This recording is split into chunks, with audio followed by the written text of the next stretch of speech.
Comedian Simon Brodkin is the man behind some of the world's biggest stunts. From targeting corrupt organisations... British comedian Simon Brodkin. Simon Brodkin. Simon Brodkin. Showering the FIFA president with fake banknotes. Poking fun at self-important celebrities. Here's Kanye West performing, and all of a sudden, Simon Brodkin managed to get onto the stage. And taking on cheating corporations. VW admits to what it calls a massive screw-up. Excuse me, I have the new cheat box. No one's going to find out about this one. This is Britain's greatest hoaxer. So I'm always looking for different things to target, and Britain's Got Talent had been on my radar for quite a while. This show sets itself up as this pure, simple, innocent talent show. And in my opinion, I don't think it is that. It is contrived, it's manipulative. And if you want to get through on that show, you do not need to have talent.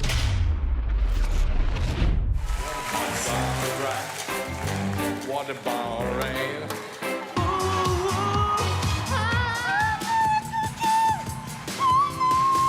All you got to do is give them a good sob story. My heart was broken this week. By who? By the person I love. And they do love exploiting people's problems on that show. I know you were singing that song for your babies, weren't you? Offer up a talent that they would never expect to come from that contestant. I did not expect that. Oh, totally unexpected. Not expecting that. Throw in some crap about how great Britain is. Amanda will love that. It makes me feel enormously kind of patriotic and proud to be British. And then whatever rubbish you perform in front of the judges, they will tell you it was the most incredible performance they've ever seen, because without that hype, the millions of viewers watching at home just might start to notice just how devoid of talent the acts actually are. My plan is to play them at their own game. Go on the show undercover as a terrible act that just ticks all of the Britain's Got Talent boxes and try and get 4 yeses from the judges. This was more a long con thing, which I hadn't attempted before. So rather than just in and out, which is normally the thing I do, I wanted to see whether I could get in, get undercover, and last for as long as possible. So I've had a few thoughts. Right, bear in mind, I've got to be bad, but us Jews are definitely not renowned for being good at rapping. I'm going to try and go on as a rapper, an ultra-orthodox Jewish rapper. Now, Simon Cowell sets himself up as the man who cannot be duped. I'm not easily fooled. I want him to look at me in the eye and tell me just how wonderful my terrible act is. You are looking at Britain's Got Talent, Stephen Goldblatt, a.k.a. the rapping Rabbi. So once I decided I was going to be an ultra-orthodox Jewish rapper, it suddenly dawned upon me that I would have to write a rap. So let me tell you how it goes. I look one way, you look another.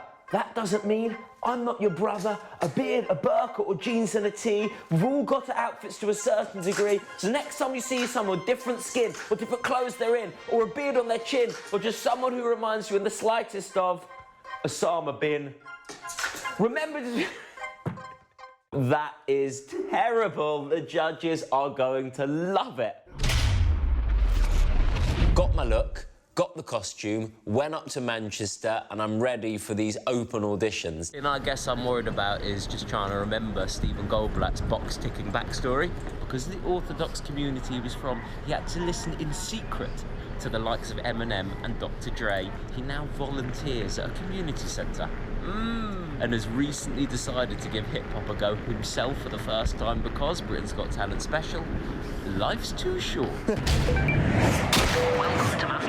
Didn't know what to expect. Walk in through this conference centre, and in this huge room are hundreds upon hundreds of hopeful, anxious contestants. First of all, I thought I'm not going to have a hope here. I just did not realise or take into account the volume of people that try and get on that show. Second of all, I thought I'm definitely getting rumbled here. Everyone's staring at each other. As soon as you get in there, there's cameras asking you to be interviewed for little excerpts in the show. And I had I sat around and waited for hour upon hour while they call out number after number and send people upstairs and queuing and leaving and reruns and returns, and finally my number's called. What's your name, sorry, Stephen? Stephen Goldblatt. And what will you be doing for us, Stephen? Rapping. Excellent. You will be next, Stephen. You're outside this room and they send you in, and sometimes 10 seconds later, sometimes 2 or 3 minutes later, people come out, and literally every single person was coming out of that room devastated. Because I didn't, and I promise you, I did not see one person that went into my audition room who came out with a yes. I really wanted to get as much coverage as possible of the stunts I do. So I'd had this crappy 90s ghetto blaster hollowed out and a hidden camera put in. Do you have a day-to-day job? I volunteer at a community centre. And what made you get into like writing these songs and rapping? I've always been interested in hip-hop. Okay. I always loved lots of the big artists, Eminem and Dr. Dre. I just thought, you know what? Life's too short. Brilliant. Shall I just press play here? And then take Okay. it away. People stop and stare at me on the street. It's as if I got hooves instead of my feet. I pretend like I just don't care, but I know they're laughing at my long curly hair. I look one way, you look another. That doesn't mean I'm not your brother. I really like the message in the song today, Stephen. Thank you very much. You're welcome. What's Stephen? Absolute You'll pleasure. get a letter when you go outside. Okay, Next stop, London. I've just got off the phone from Britain's Got Talent. I quote, "We liked your act." Yes. They want me to send a video in of another rap. Pain in the arse, because I don't have another rap. So I had a little brainwave, and what I reckon I should do is write a rap celebrating Britain and celebrating Britain's Got Talent and make it the most box-ticking, patriotic, cliche-ridden, just the crap that they want to hear. I filmed it on the worst mobile phone, so they can't see that instead of the 8 hours I was meant to spend doing the makeup properly, it was about 20 minutes. This is called Red, White and Blue, and it's about the greatest nation on earth, Great Britain. This is my home and I love it. Tolerance and acceptance for Muslim seeking. I'm so proud, oh so proud of this red, white and blue, yes!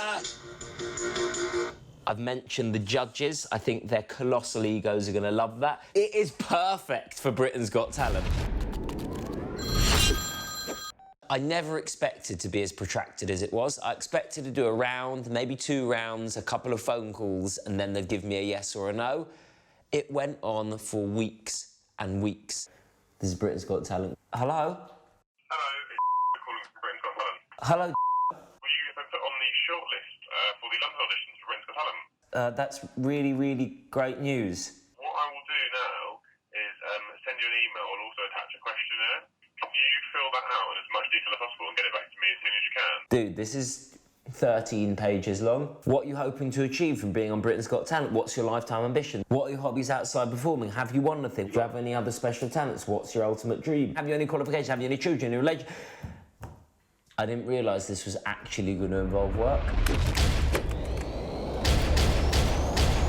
This questionnaire is where they vet the acts. So it's no coincidence that everyone on the show has got a story, because they don't let you on unless you've got one. First up, I'm killing Stephen's mum. She's my inspiration. That's a classic, right? Stephen's dad's taken it pretty badly.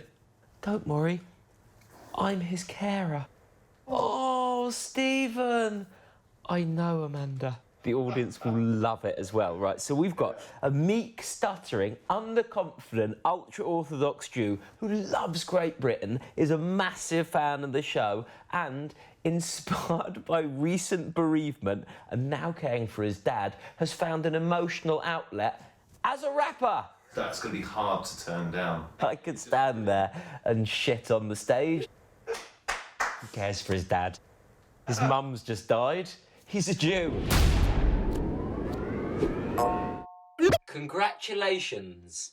I am delighted to confirm you have an audition in front of our judges.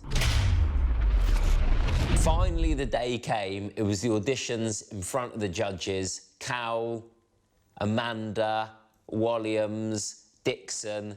It was the proper people in a theatre, and this was my chance to get my 4 yeses and prove the point.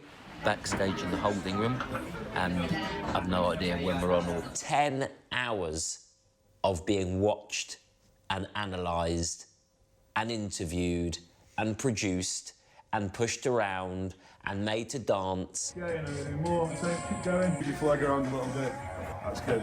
And talk to camera and ask to have your rap words changed. I was under the most scrutiny I'd ever been under in my life. The people that inspire me are the hip-hop artists that I first listened to. Inspirations again. People who inspired me are hip-hop artists like Jay-Z, Eminem and Dr. Dre. People that inspired you? The people who inspired me are the great hip-hop artists such as Jay-Z, Eminem and Dr. Dre.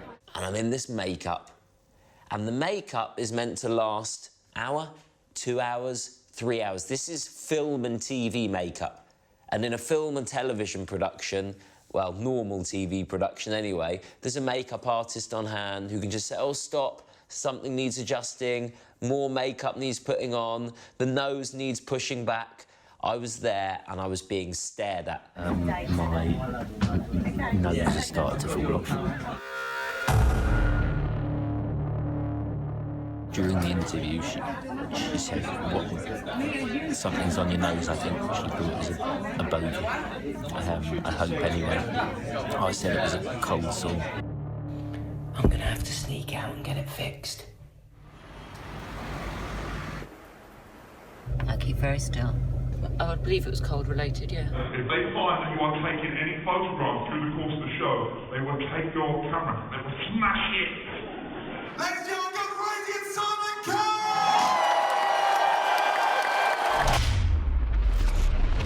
So after that whole day of build-up, went on stage, and it couldn't have gone better. Welcome to Britain's Got Talent. Thank you. What's your name, sir? My name's Stephen Goldblatt.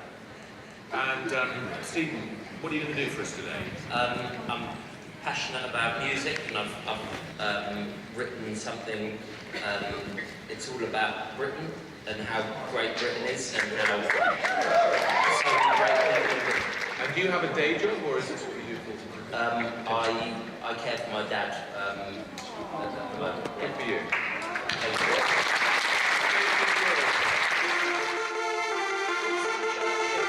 William Shakespeare, Jesse Brennan, Idris Elba, Mo Farah. William Shakespeare, can't you see?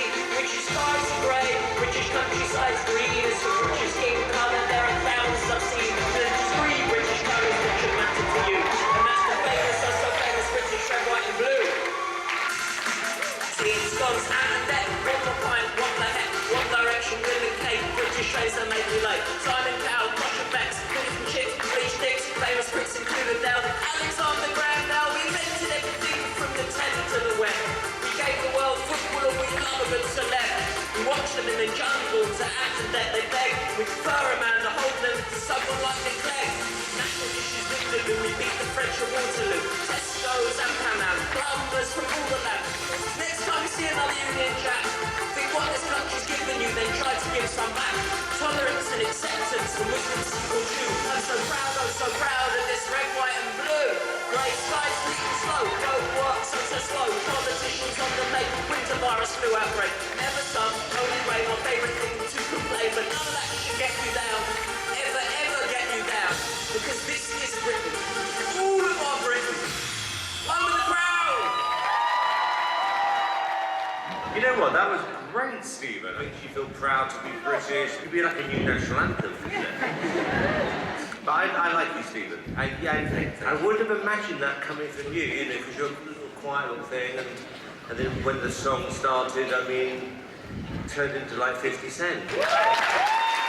Stephen, I really enjoyed it. I think it epitomises this country, and like Simon said, it made me feel proud to be British. I was thinking we could use it for our theme tune, Britain's Got Talent. It was brilliant, and the lyrics meant a lot, so well done. Thank you.